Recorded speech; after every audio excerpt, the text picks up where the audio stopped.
I am resident of Collinwood, Joel Sains for YouTube, joined by my buddy Butch RosenBalm. We're here to discuss the John Wayne classic, his last film. Yes, yes, The Shootist. The Shootist.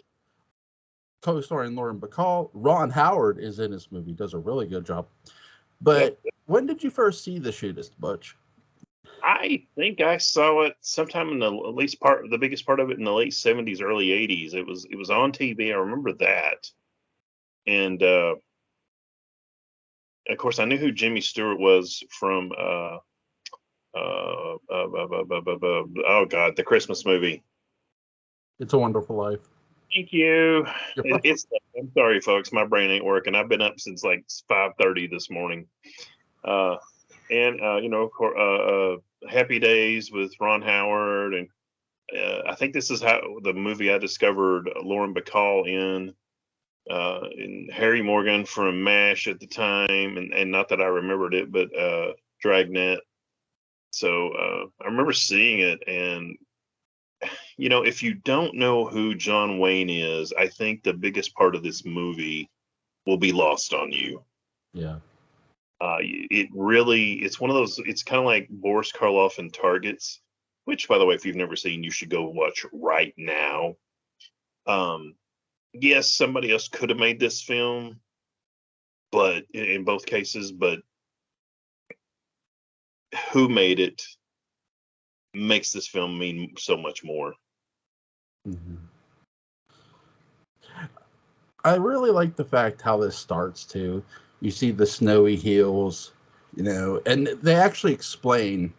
It's Ron Howard does sort of this intro, Yep. and J.B. Books is his character's name, and he was a lawman at first. And they're showing clips from John Wayne classic films such as, I believe, Hondo, Rio Bravo, McClintock. I think they show, and so they show all these. They actually show one from a movie we discussed last week, El Dorado. So they're building J.B. Books as that character from those films, even though we know he's not, which is really cool to me because this does feel like John Wayne's final film. Because by the time I watched westerns, obviously John Wayne had long passed, but with this did feel like, okay, this is his goodbye, because they were building up this big presentation at the beginning. Ron Howard does give a great narration at the opening, and I love it. And then they show the snowy mountains. What did you think of that? Yeah, it works really well. I don't know if this was intended to be his last film, John Wayne. That is obviously not Ron Howard, Right. but it sure feels like it. Like you said, you pulling in those scenes from all those other films. It's the bow on the present that is the career of John Wayne. And once you, like I said, once you know the history of who he is and what he's done, this is, I mean, it's a fitting end. This isn't the denouement. This is the end. And I'm actually kind of glad he didn't make another film, to be honest with you. Yeah. I know he had made other films and westerns because he was in other movies, like war movies and stuff like that. And he was actually offered to be in Blazing Saddles, which is interesting. And he turned it down. But with this, his final film, he's riding on a horse, and this man tries to mug him, and he throws his wallet at him, and then he shoots it. Doesn't kill him. He just shoots him. He goes, and man's like, "Don't leave me out here. Well, isn't that what you were gonna do to me?" I love that line. It's so good. It's delivered at such a great pace. He was once a lawman, and but he's also been an outlaw too, is sort of what it hints.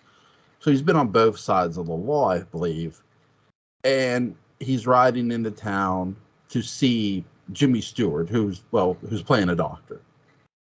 And it was really nice to see John Wayne and Jimmy Stewart together again, even though this was John Wayne's final film.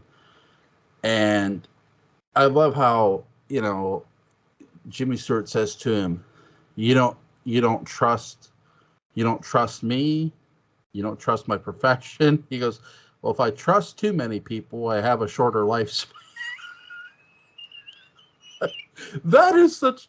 What did you think of that line? Yeah, that is not only John Wayne the character.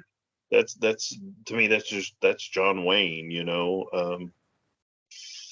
It's interesting as you watch his films like El Dorado, as he's training Mississippi, and in this movie with Ron Howard as Gillum. You learn things about the character, and kind of like Clint Eastwood's westerns, their names may change, their circumstances may change, but really he's kind of playing the same character in every film, Yeah. more or less. So you don't live longer. You don't live as long if you start trusting people, because you might wake up, as the old saying goes, you might wake up with being shot in the back. Yeah, and I like the fact that they get Lauren Bacall to be in this movie, and that's actually who's playing Ron Howard's mother, which was really interesting. But how he first sort of somewhat technically meets Ron Howard's character is when there's this man who's driving a wagon, or a carriage, I should say, and he's with Ron Howard sitting next to him, and John Wayne's character was looking at, I believe, a paper or something, and he says, "Move out of the way, old man." And John Wayne's JB Books is looking at him, and he sees the gun, and I forget what Ron Howard's character exactly says. He says something about old man, and not realizing who the old man is, being John Wayne's character, that he's this famous shootist, gunslinger, if you will. And so they just drive on by. Actually, that guy is going to be in the saloon later for the big gunfight. I like the fact that he basically gets taken out of jail to be in basically a shootout. Yeah. Do you think there are actual what's what I'm looking for, antagonists in this film? A character antagonist, I'm going to say no. There's lots of little ones, like Richard Boone as Mike Sweeney, the old gunslinger, the guy Richard Boone who played Paladin. Then you got Hugh O'Brien, who's the Pharaoh dealer, and was it Jay Cobb is the character's name, who I believe is actually Gillum's boss.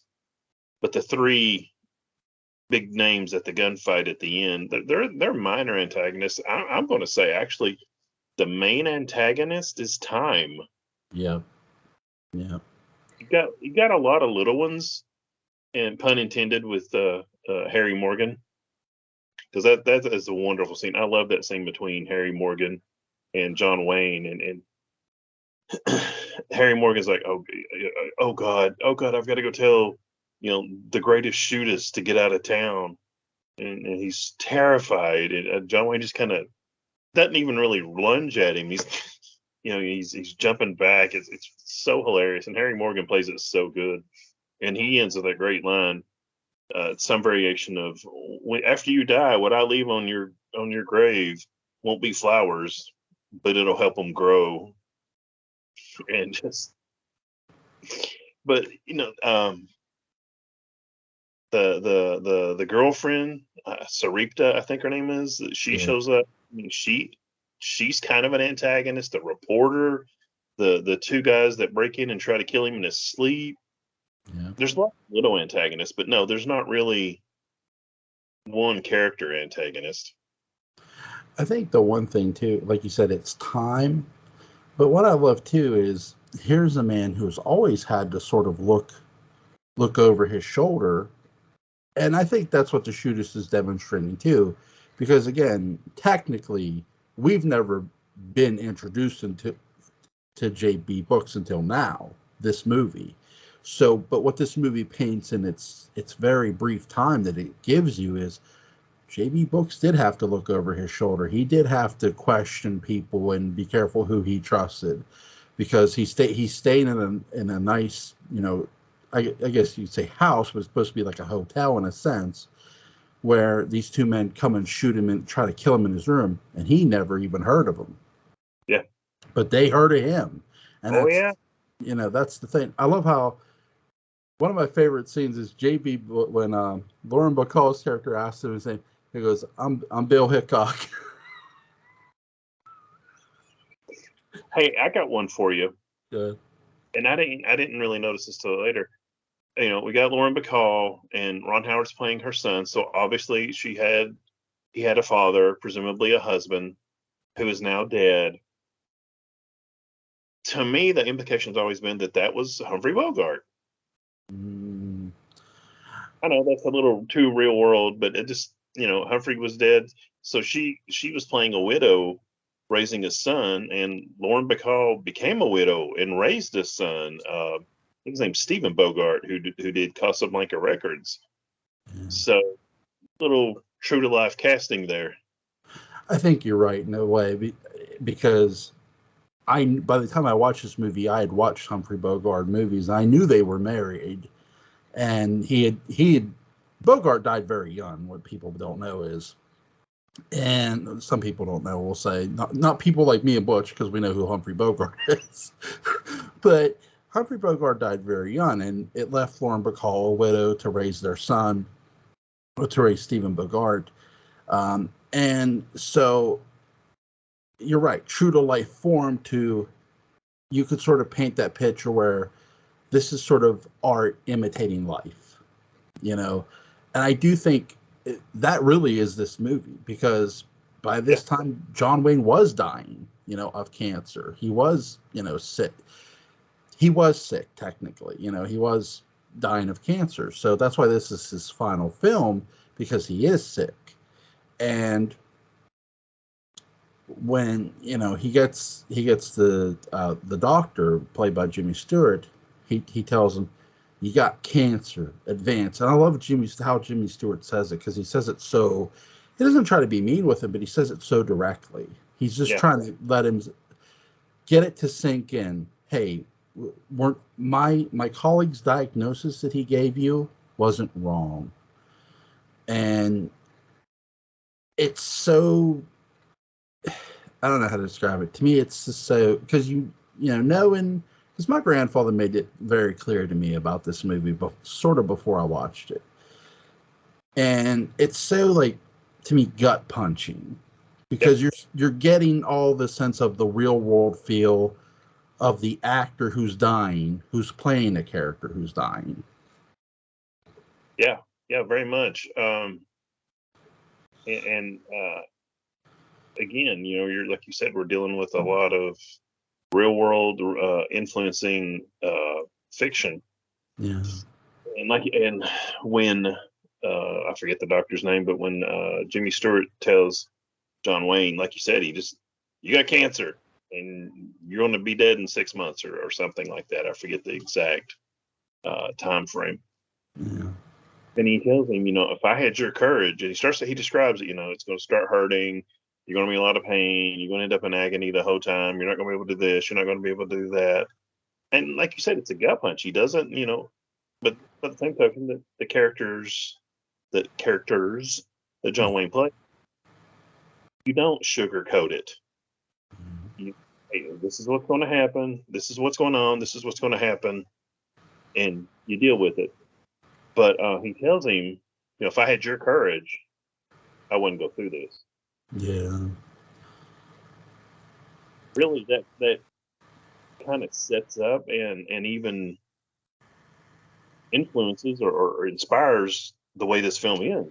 He's like, there's a line in I think it's in McClintock where somebody's giving him some crap and he just looks at him and goes, I come close to killing you a couple of times. I'm starting to regret it. And in a way, this movie kind of pays off on that, because he says basically the same thing to Richard Boone's character. Yeah. I like the fact that, like you said, again, everything's about like the reality of it in a lot of way, where Wayne's character is dying, and John Wayne himself is dying.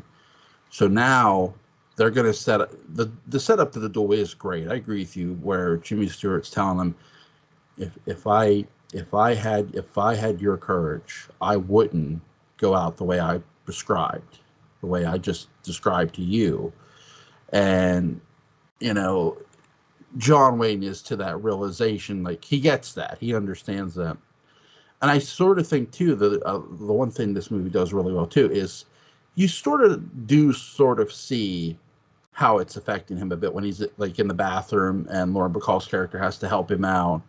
Yeah. And I love the scene with the Undertaker when he's making out of his tombstone. He said, "This is all I want on it." Yeah. I love the scene in the barn too, where he's selling his horse and he lets the guy be the most smooth salesman. Yeah, Scatman Crothers. Yeah. We're throwing a lot of names around, and I just want to mention you kind of hinted at it last week. There are some, and we've talked a little bit about this week. There are some great actors in this film, and it really helps elevate it, in my opinion. You got John Wayne, Jimmy Stewart, and John Carradine, all from Man Who Shot Liberty Valance. I think this is the first time that they were all three in a film since then. And Lauren Bacall, Ron Howard, Jimmy Stewart, Richard Boone, who some people may be familiar from the Paladin Have Gun Will Travel series, which I have grown to love in my old age. Hugh O'Brien, who played Wyatt Earp, Harry Morgan from MASH and Dragnet, John Carradine, as I mentioned, Scatman Crothers, who was in seemingly everything up to including Transformers.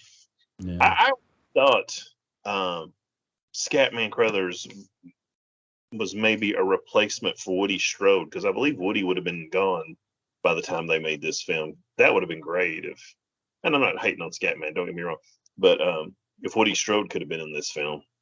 Well, he sort of a bit looks like Woody Strode a bit.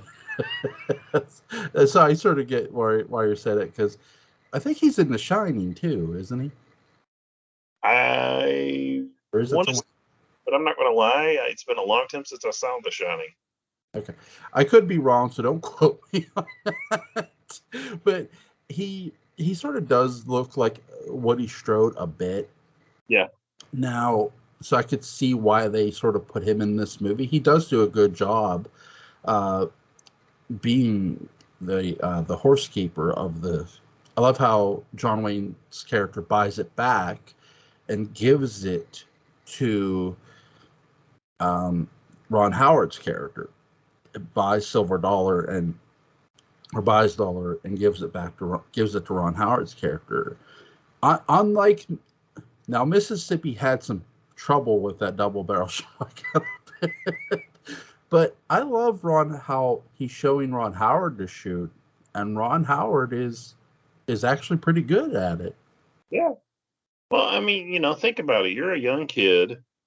Yeah. Here comes one of the most, Wild Bill Hickok pulls into town, and he's willing to teach you how to shoot a gun, or Wyatt Earp, or whomever. Yeah. Do you not take him up on it? Yes, you do. Of course you do. It's like you have a chance to sit down and play poker with Doc Holliday. Do you do that? Of course you do. You may not win, but you do it.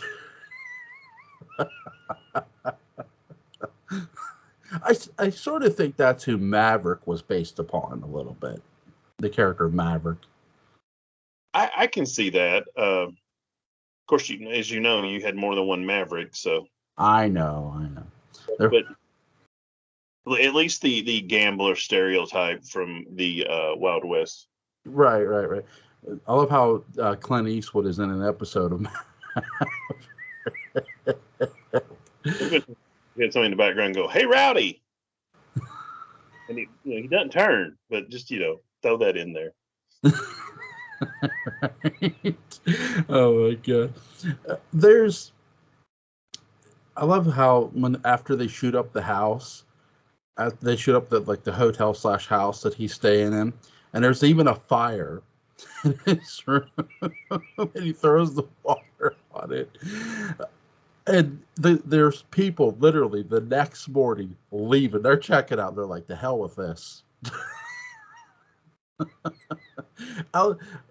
Even sort of Harry Morgan is like, you didn't know them. They knew you. They came gunning for you. He's like, he's the most unhappy, unpleasant son of a bitch sheriff I think I've seen in a while. Westerns. He might be. He's definitely the most unhappy. But that's kind of a reoccurring theme. I don't know how true it was, but especially in Western films, the big gun, the fastest draw. You've always got people calling you out. You've always got somebody coming for you. And if John Wayne was the same character through all these films, and this was real, I mean, yeah, he's going to have people coming for him all the time. That's why that's an important thing that I don't know if we mentioned it. He doesn't tell anybody who he is when he first gets to town. I believe it's Carson City in Nevada, but don't quote me on that.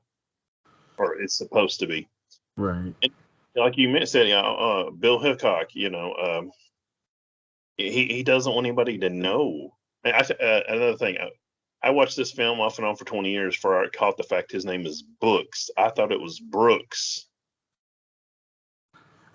Actually, I'll tell you who else did that was, well, two people. One, my late mother, because when she came in and I was watching this with my grandfather the one time and my grandmother, she said, "Is his name Brooks?" And my grandmother said, "Don't let your father hear you say that." It's Books, Kathy. It's Books. Just like, oh my God.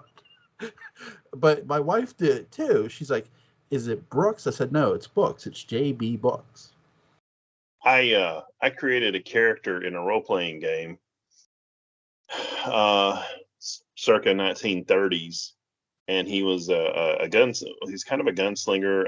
If you've ever seen The Lost World, he's kind of, think of Lord Roxton from the most recent TV series in the late 90s. Mm. But imagine that Lord Roxton being the son of JB Books. Yeah.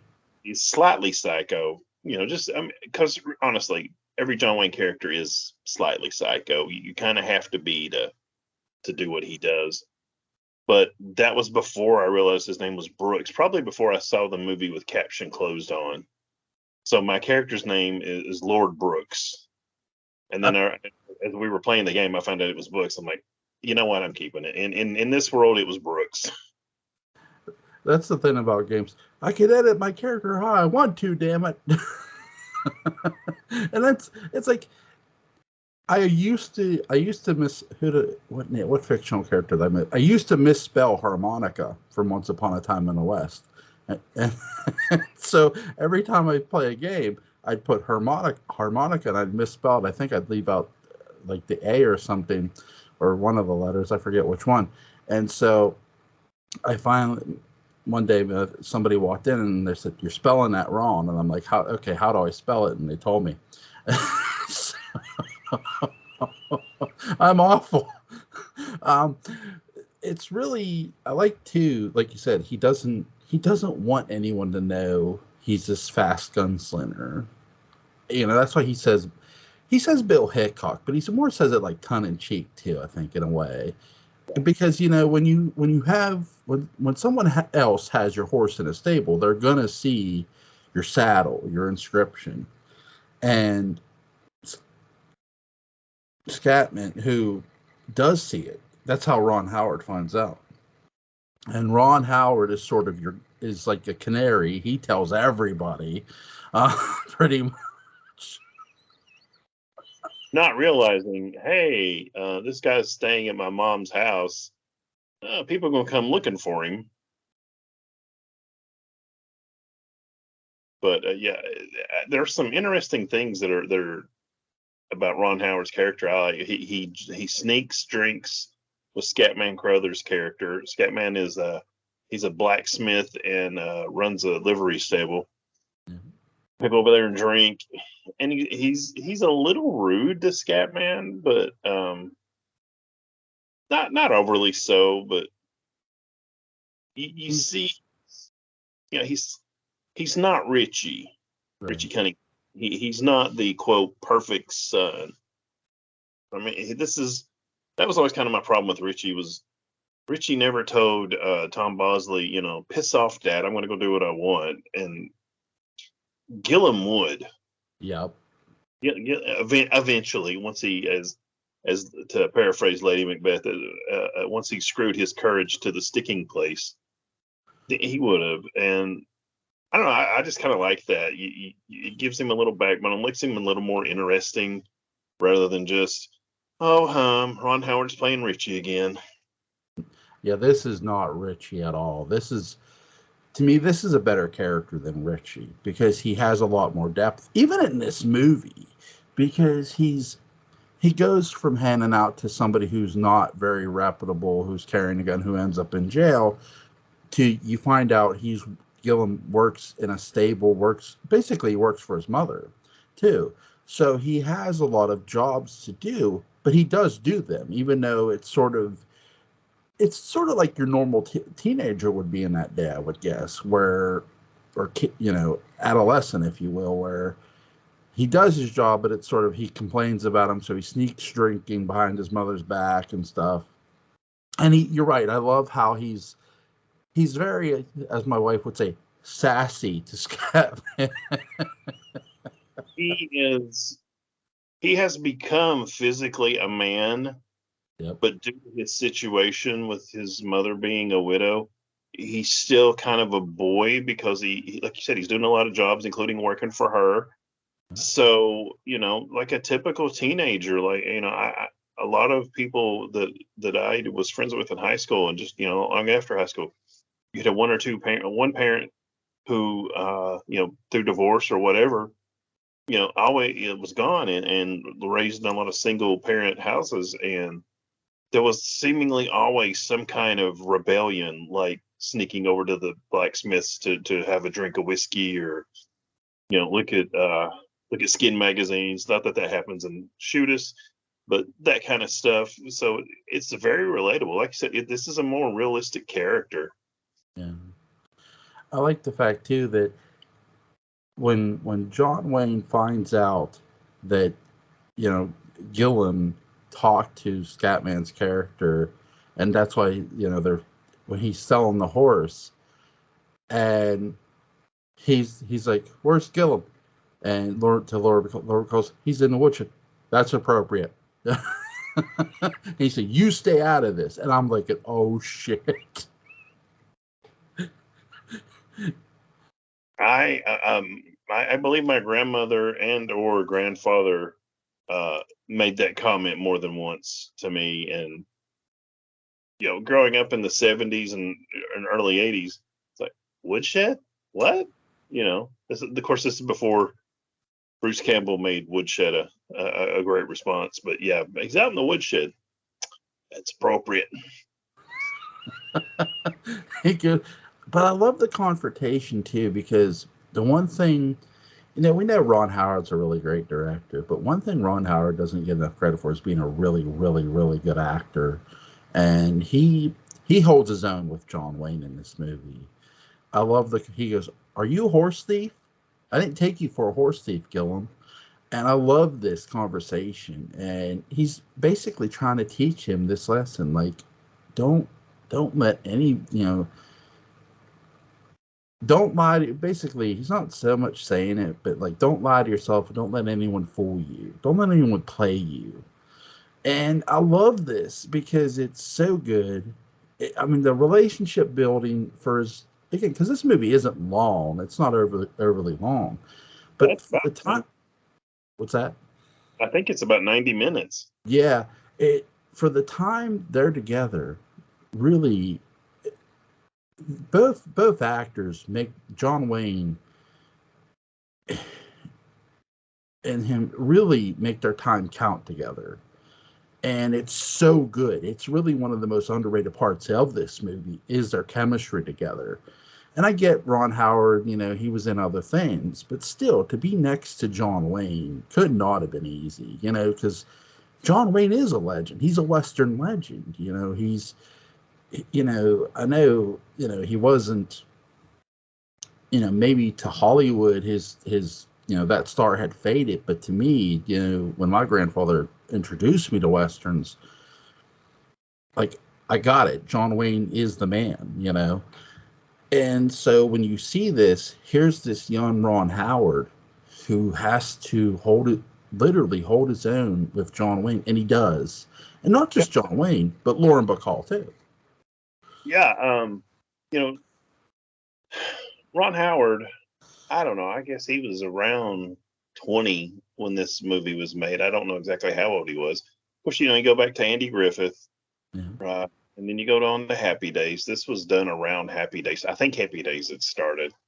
But Ron had been around. He knew how to act. He knew how to do his job. And like you say, he holds his own. And sometimes I'll watch this and I'll think, what if he had really found a good role? If Richie was written a little more interesting, and he had something, as they say, to sink his teeth into, because he knew what he was doing, and like you said, he holds his own with everybody. His character is slightly annoying at times, but that's the way the character's written. I mean, Yeah. a man becoming a man, or coming into his manhood, or whatever little term you want to use. But yeah, I agree with everything you said there.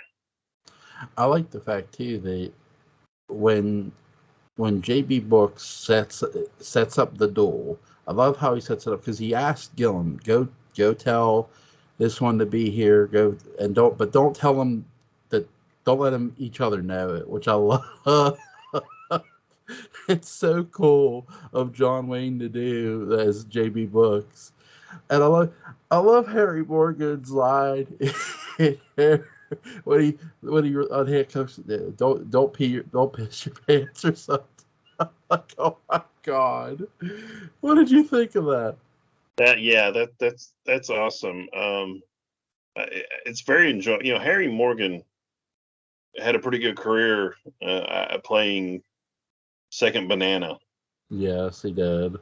He had and Dragnet, Be It Here, and I guess he was kind of the second Banana in MASH, because it was by the time he got on there, it was obviously Alan Alda's show. You talk about it after the guys break in, try to kill him. John Wayne and Ron Howard have the come to Jesus meeting, and they bond and they get along. And he teaches Ron how to shoot, and he tells him there's three guys in town. There's Richard Boone, I believe his name's Sweeney. He's the older. He was a bank robber, I believe, and who John Wayne's character had killed his brother. There's the Faro dealer, who is a crack shot, and then there's the guy from the beginning that John Wayne meets. I think it's something to do with a milk or a creamery or something. But anyway, like you said, he has Gillum, tells him to come to the bar. I forget what day it is, but it's the character's birthday. Yep.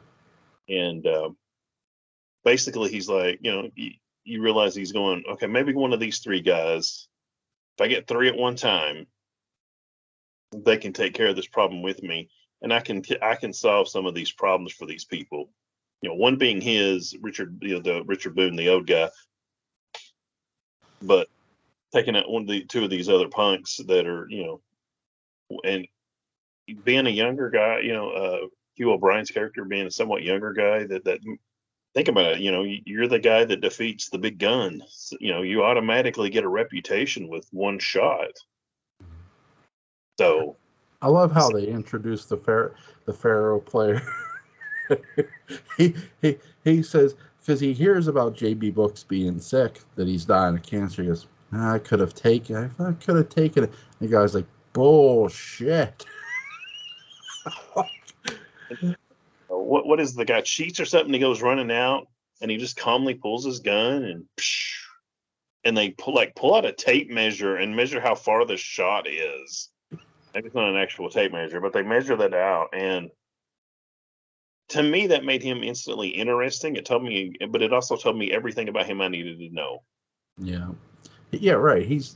Because they're sort of heelish, but they're not complete heels. They're not big bad antagonists. These characters, like I wouldn't consider the Pharaoh table player, a antagonist, because he's not. He's more he himself is a shootist or a crack shot, if you will. Now, I wouldn't say the guy at the beginning is a shootist. He likes to be, but he's like scared of John Wayne's character, JB Books. He's a bully. I mean, when people will put up with it, he'll bully. And when somebody's like, "The hell you say?" He's like, "Whoa, wait a minute. This guy ain't buying my act." Really, the only one that's probably really a crook is Richard Boone's character, or at least his brother was. And he's he's probably not the cleanest individual in this film. Yeah, my grandpa was like, "That's Richard Boone from Have Gun Will Travel," and he goes, "I got to show you that one," and then he did. It was a series, but so it's like, wow. So they got together this unique cast for John Wayne's final film, and to see Jimmy Stewart was such a pleasure. But everybody does so good. I love Lauren Bacall's final words to him. She goes, "You have a beautiful day for it. It's what we call a false spring," and they both know he's going off to die. Like, they both know it. By the end of this movie, their chemistry was so good, and it's not shocking because of who they both are, John Wayne and Lauren Bacall. If you've ever seen To Have and to Have Not with Lauren Bacall and Humphrey Bogart, then, well, just put your lips together and blow. I haven't seen it. Shame on you. That's it, right? That's it, by God. She was only 19 when she did that movie. Yeah. That's when I heard that was like, holy heck. But with this, she's not 19, obviously. She's a lot older and a lot more experienced, but she was always so great as her characters. And she's this very elegant lady, really, in this movie. She's, where the woman who comes for John Wayne sort of isn't elegant. She wants to cash in on him too. And really, the two people who don't seem to want to cash in on him are obviously two people he just met, which is Lauren Bacall's character and Gillum. I don't know. Gillum wants to cash in a little bit. Really? Why is that? But he goes around once they find out who he is. He wants to go tell everybody. He wants to. He gets a shooting lesson. Maybe not. He's going to bleed him dry like. Right. Yeah. I presume. I always got the impression the soiled dove. For those of you that don't know Wild West lingo, that means prostitute. That shows up his former lover. She just, I don't know. The minute she showed up, she struck me as kind of a what's her name from the Maltese Falcon, where she says, "I was born, the doctor slapped me, and men have been slapping me the rest of my life," and that seems to kind of fit her too. Yeah. Maybe not really wanting to cash in, but he wouldn't be upset if some money came his way. Let's put it that way. Right. I think by the end of this movie, maybe not so much because John Wayne has sort of treated him really well, JB Books. But earlier on, you're right. He's like telling everybody. He's like the town gossiper almost.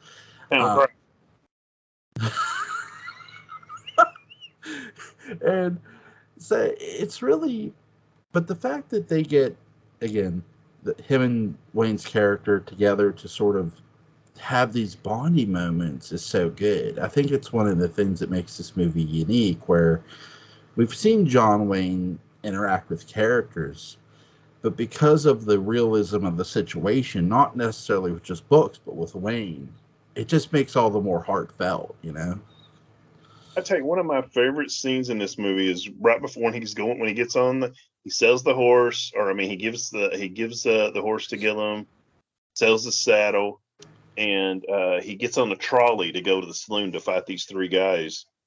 And he gets there to the saloon, and he's been sitting on this pillow. I think the film, I may be wrong, and he's talking to the trolley car driver, and I forget the exact the way that thing goes, but he ends up giving his pillow to the trolley car driver, and it's such a minor scene, and probably for most people it doesn't really mean that much, but to me that's just kind of like he's giving away everything because he knows that he is not walking out of this saloon. Nor does if he had, he would have been pissed. Really, in every way. Nor does he want to. No, because I mean, a lot of people talk about. Well, I don't know, maybe not a lot. People have talked about, said that when Jimmy Stewart says, "If I had your courage," basically, that John Wayne's going to go, be John Wayne and go down in the blaze of glory. The first time I saw this movie, I took it as I'd go out in the forest and shoot myself. Yeah. And I mean, I've had some people get violently disagreeable about that. It's like, okay, fine. It's just, first of all, it's just a movie, but okay. But honestly, that's what he does. He commits suicide. It's the inverse of suicide by cop. It's suicide by criminal. Yeah. Or at least people that don't like you. Yeah. But it's kind of a way of well, I'm going to, no matter what, I'm going to die. Maybe not. He plans on it being today, but if not, it's going to be in a few weeks. So he's like, let's take out some trash before I go. And it's not a great shoot. I wouldn't call it a great shootout. It's a very interesting shootout. It's probably, arguably, the most realistic shootout that John Wayne ever was part of, because it's kind of dirty. I mean, people get shot in the back, and it's not. I used to always joke about it. One of the reasons I love the Wild Bunch is that it looked like people were really getting shot, as opposed to having a ketchup packet and going and falling down. But this is not that kind of of gunfight. And okay, here we're getting into some serious spoilers now, but I guess we spoiled the whole film. John Wayne, J.B. Books takes down all three of them. Yep.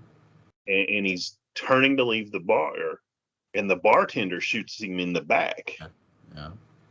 And with a shotgun. Ron Howard's character Gillum runs in, picks up Books' gun, and kills the bartender.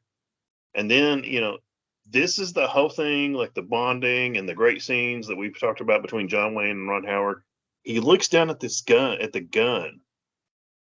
And like you said, maybe at the beginning he wanted to make money off of him. And if that was all he wanted, he would have held on to that gun.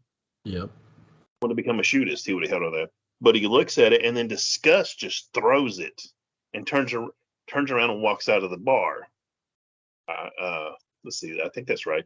And Books smiles and dies. And I think maybe he walks back in, but he covers him up with his coat and then walks outside. And it's if that is such a good ending. It really is. Because here's the thing too, where I think there's times too where Gillum wants to, at times, to me, in the beginning at least, sort of wants to know what it is to be a shootist, or maybe a famous gunslinger, or what it's like.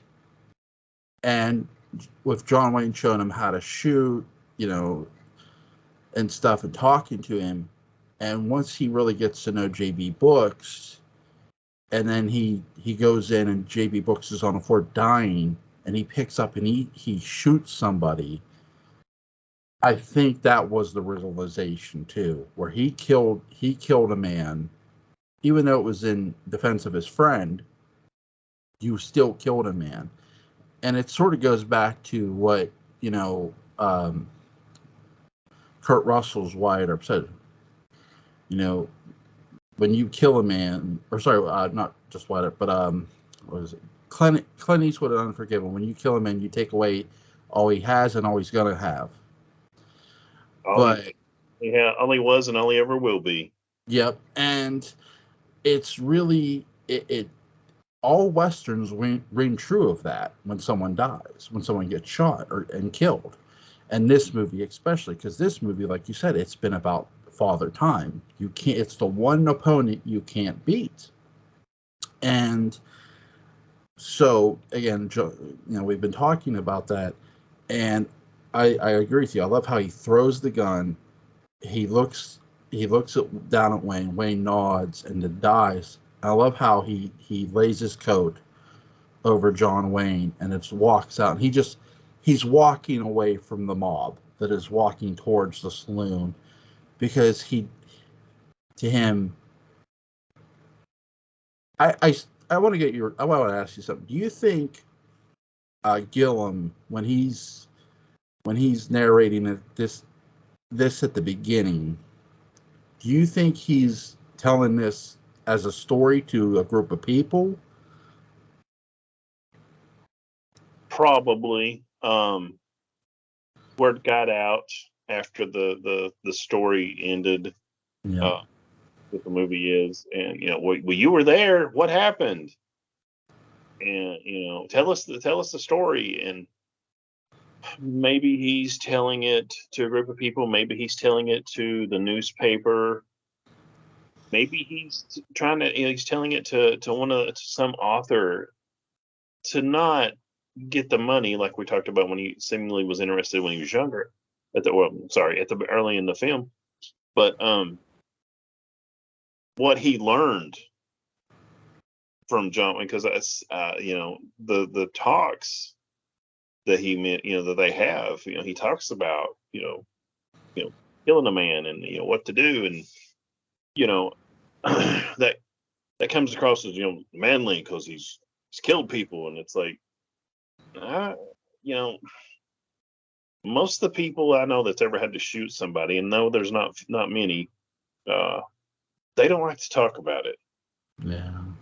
My grandfather was in World War II, and usually he didn't talk about it.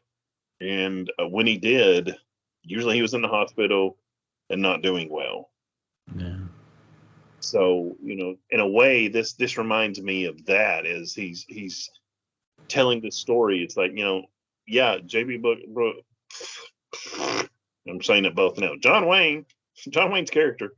He did some great things, and he was a good guy for the most part. But he looks at it as this man lived his life basically alone. He had no family. He had no home. He's trying to tell the whole story as opposed to, oh, look at the big gunfighter that where he wanted. Yeah. Right. It's not about telling a legend, telling a fictional legendary story. It's not just telling legend you want to hear. It's telling the facts. What sort of the newspaper man in the movie sort of wanted to invigorate some of the stories, like fictionalize some of what J.B. Brooks was about.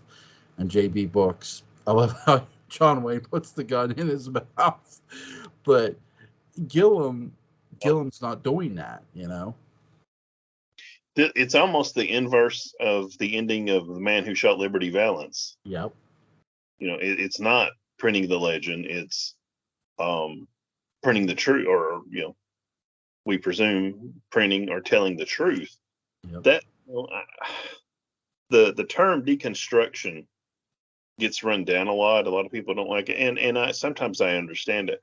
But by the same token, when you deconstruct real people, George Washington, Wyatt Earp, I'm just trying to, George Patton, whoever, and you find out about this person, as opposed to this entity, if you will. George Washington is he's up there with Superman and Jesus in the mythology, if you will, of the United States. Yep. But when you read about the actual person, he's much more interesting. Yep.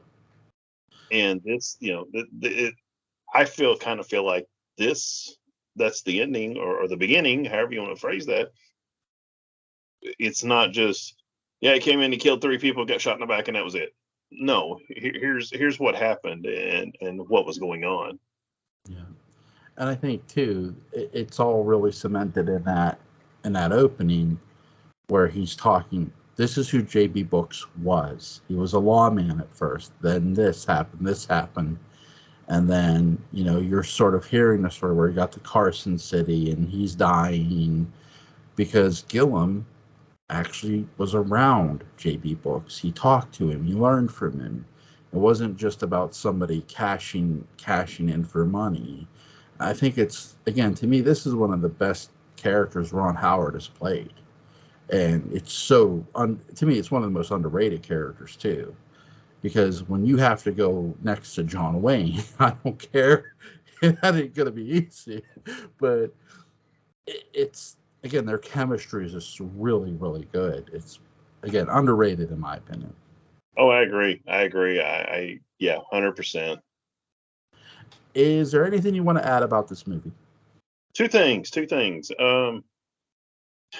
I've mentioned several times the Deadlands, the horror Western role-playing game that I played, and that played into a lot of my knowledge of Westerns and beginning to like them.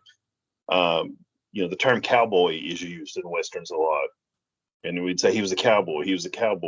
Well, cowboy meant somebody worked on a farm. It also meant there was a term used for Mexican people would go down to Mexico and be what we would consider a cowboy, working on a ranch and whatnot. For gunfighter, the term was shootist, which is where the title of this comes from. Yeah. And I want to point, say a little quick shout out to Don Siegel, who directed this film, better known for working with Clint Eastwood. And he this is not some great spectacular it's not the slow motion gunfire from Wild Bunch. It's not a bunch of great characters yelling at each other. This is, I don't, other than John Wayne, I can't even John Wayne's character. I really can't even say it's a character study. But Don Siegel, I think, is a rather underrated director, and I just want to give him some props for this film. Who's your favorite Western director?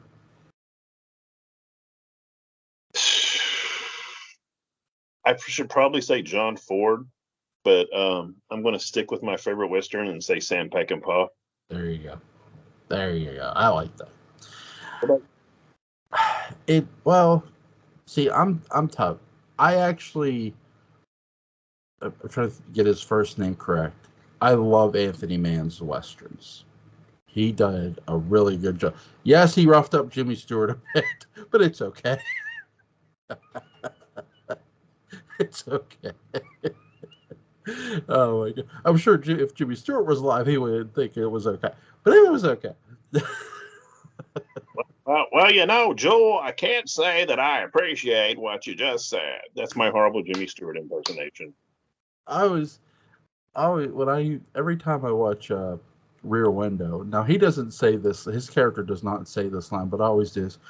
I think my neighbor murdered his wife. Have you ever seen any of the outtakes of Star Trek's The Next Generation? There's one where Brett Spiner, who plays Data, I forget what episode it is, but they're exploring a ship, and he does this really good Jimmy Stewart impersonation, and he brings his searchlight over to the dedication plaque on the starship, and he's like, "For God's sakes, Mary, they built this thing in Bedford Falls."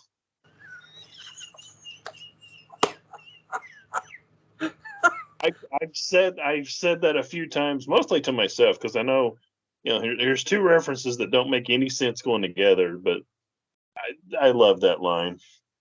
if you're a Jimmy Stewart fan, everybody has a Jimmy Stewart impression, right? Well, I'd say anybody over 30 does. I said I said that line to my I had to go to a doctor's appointment a couple of days, so I said I think my neighbor murdered his wife, and my doctor's like, "Who is that? That sounds familiar." I said, "That's Jimmy. That's an impression of Jimmy Stewart."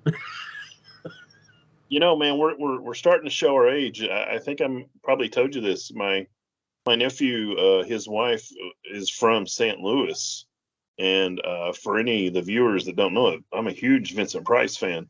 Vincent Price was born and grew up in St. Louis. So I asked her one time. I said, "Do they have, do they have the house? Is there like is it like, Vincent Price was born and grew up here? Or is there like, a little, museum or anything?" And she turns and looks at either my wife or my sister and mouths, "Who's Vincent Price?" And I was like, I got stabbed in the heart. And I'm like, I have failed.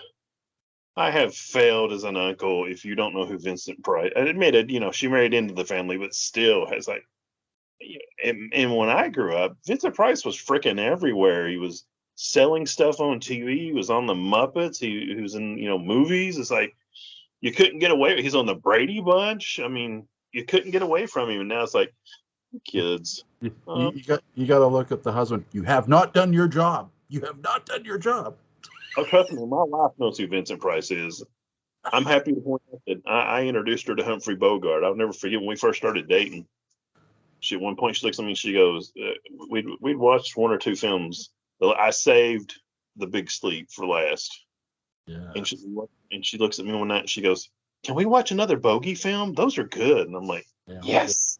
They are very, very, very, very good.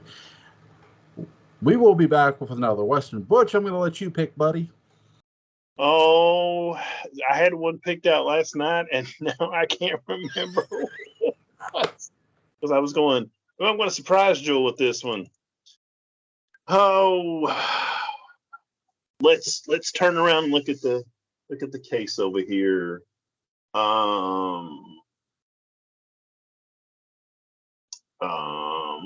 Let's do a big one. How about Once Upon a Time in the West? My favorite. Charles Bronson. My favorite. There you go. We'll do once. By the way, stars, Claudia Cardinal. But we'll get into that next week. I think we're going to do, after that, we're going to pause for the Westerns very briefly for 1 week because we are going to do The Big Sleep. Because I know me and Butch have been wanting to do a Humphrey Bogart, at least one, before we continue our Westerns. Because when October comes, we're going to talk horror movies, obviously. But Butch, man, thank you so much for coming on and tolerating Skype with me.